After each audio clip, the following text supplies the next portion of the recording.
Hey, Victoria, congratulations on the win for starters. Career high 31. What do you want to take away from a game like this? Because there was so much ebb and flow in this game. Just the dub for real, for real.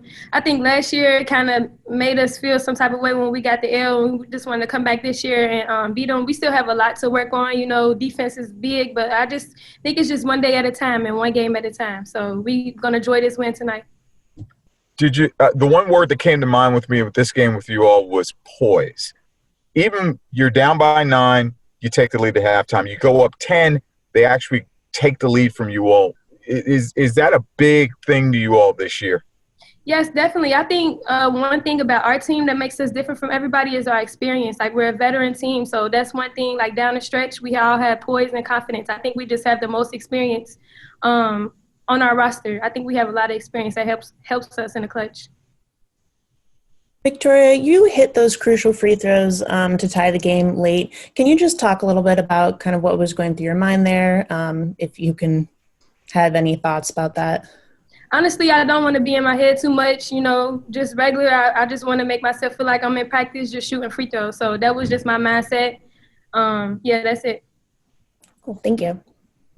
For you personally, you were cooking at one point, like on fire. Do you feel when you're going, okay, give me the ball, I got it? Definitely, of course. I think it starts with shoot around. I think it starts with your whole week of practice when you scouting a team, how your body feel, your mindset. It's just like the same mindset that I have in a game. I just want to make that, I want to let that be the same mindset in practice. So, it just rolls over and it's just, and it's just second nature when you come to the game. And then, my teammates around me, they're good. They're good at giving me confidence, and so is the coaching staff. So I think, you just feel real good. Are you even thinking at that point? Yeah, I'm thinking. I just want to get the dub. That's it. You got South Dakota next. How do you come down from such an important game like this and now move on to the next game? Does it take a little time, or what do you do going into this next game now? I think we just prepare. All week we got an off day tomorrow, so of course we got to get our rest. But for the rest of the week, we just got to prepare for what is it, South Dakota? Yes. North Dakota, I'm sorry. North Dakota. Okay, I'm sorry. My bad. North Dakota, and just prepare because we also want to get the dub there. We don't want to still be thinking about VCU when we have South Dakota in our face. So, we just tonight we're going to enjoy this one, get our rest tomorrow, and come back to practice and prepare. Any other questions for Victoria? All right, thanks, guys. Thanks, Vic. Thank you. How y'all doing? Doing well, Coach. How you doing? Doing fine. Tonight's matchup definitely was one for the ages. We knew that they were going to come in and give us their best shot. They're a veteran team just like we are. They're trying to put the pieces together just like we are. One of their better players probably is just trying to work her way back.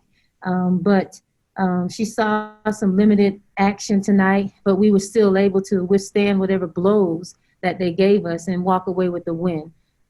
If it wasn't for our defensive effort and intensity, I don't think that this victory would have been on our side. It would have been on theirs. We had some lapses late in the fourth quarter that kind of put us on our heels a little bit. We took an uppercut from them. We staggered for a while, but we were able to regroup, hit some good free throws, make some big shots, and now we tied the game up and we go into overtime, and we were able to run away with it from that point.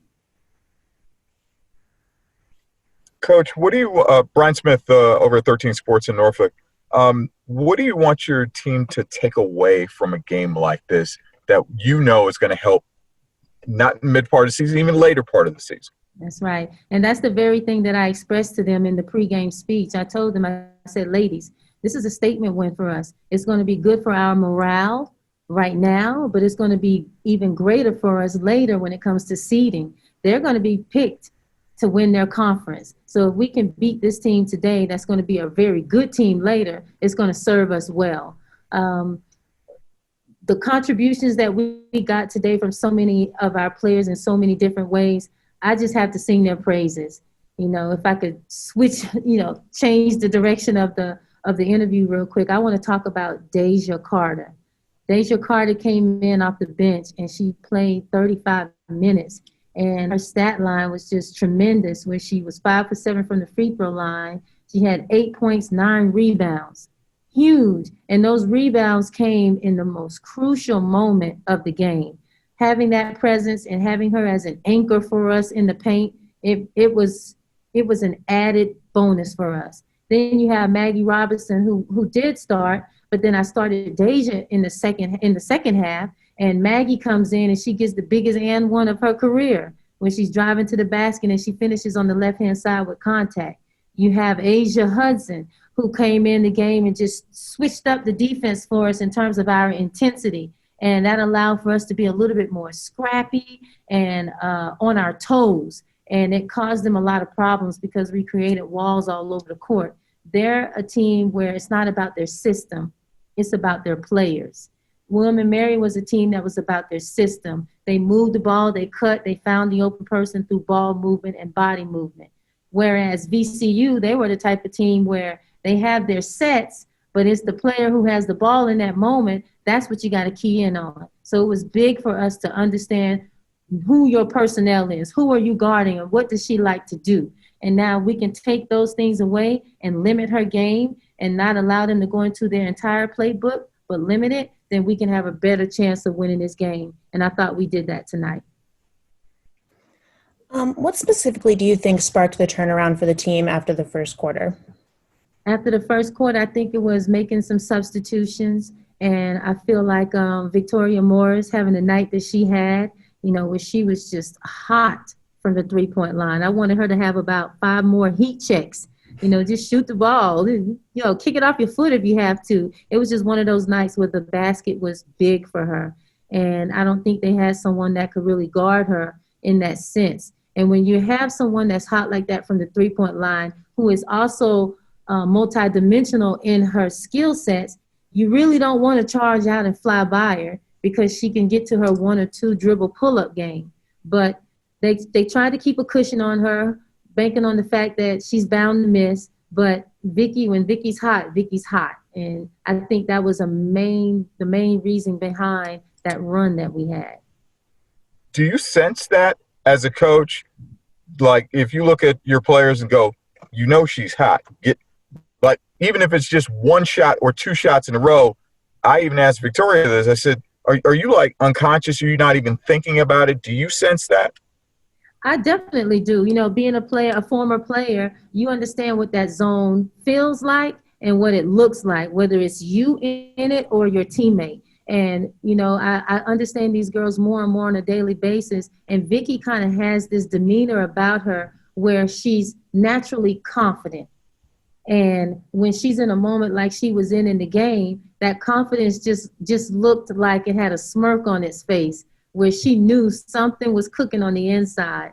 And seeing her look good and feel good, and she's hitting her James Harden patented double step back into a 3-point shot. When she hit that, I knew it's going to be a long night for whoever it is that's guarding her.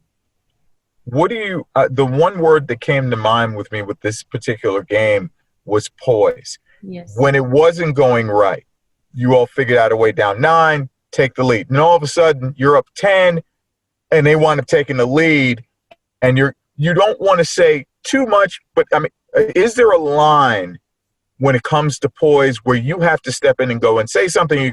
You all figure it out. Yeah, you know, that was the word that I used the past couple of days leading up into this game. We have to learn how to be poised. We can't just go rogue as 5 individuals on the floor doing whatever we feel is best in that moment. The poise comes from the stance that we take as a unit. You know, we have to have a collective mentality. So anytime we were in the timeouts and there are things that I saw offensively or defensively that was kind of shooting us in our own foot, I would always reiterate that word, poise. We have to get back to being poised and disciplined, using our intellect when it comes on the defensive side, using our poise offensively and not to get antsy and go too fast to where we start making more problems for ourselves and we're aiding our opponents in beating us. So that poise factor is going to be huge.